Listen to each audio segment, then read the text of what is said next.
Hey Fools, I'm David Hanson. Today I'm joined by Fool contributor Jordan Wathen. We're talking business development companies, BDCs. A topic I really wanted to get your take on was management system in terms of external versus internal for BDCs. Let's start with external. Why would a BDC be externally managed? What are the benefits? What are the drawbacks here? So externally managed BDCs, what happens is the public company is managed by an external company.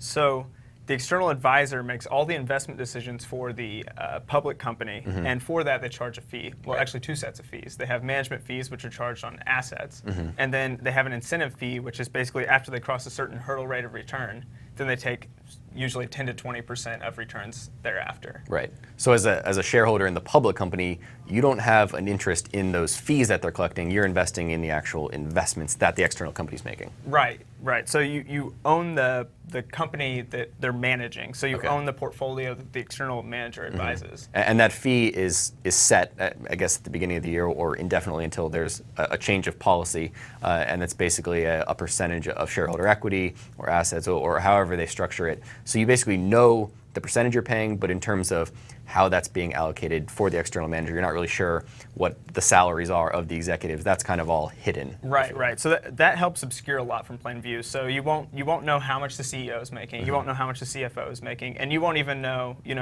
We often talk a lot about how you should go to proxy filings and see how these people are paid or what incentivizes their pay, and you don't get that with external management structure. So what are some examples of these externally managed BDCs in the market today? Well, actually, two of the largest ones, Ares Capital and Prospect Capital, are both externally managed. Okay. Now, what about moving over to internally managed?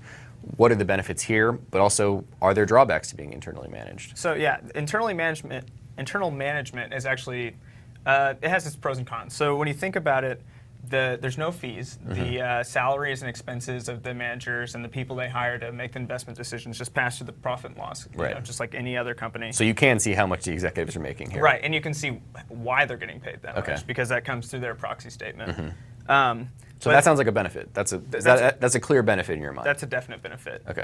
One of the drawbacks, though, is with an internally managed structure, is that management can issue themselves stock-based compensation, so stock options. And you've seen that kind of in a BDC like American Capital, where management has allocated themselves almost 20% of shares outstanding in stock option compensation. Gotcha.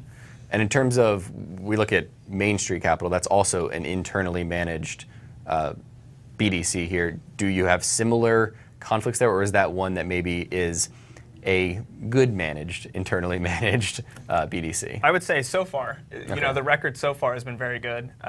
They've kept their costs down to 1.7% of assets, which is lower than most externally managed teams. And their stock option compensation doesn't seem too obscene for how well shareholders have done. So if there was someone who was starting a BDC today and they said, we want you as an investor, you get to pick, we can either be externally managed, internally managed. Which one are you going with, all else equal? That's a tough one. All else equal, probably internally managed.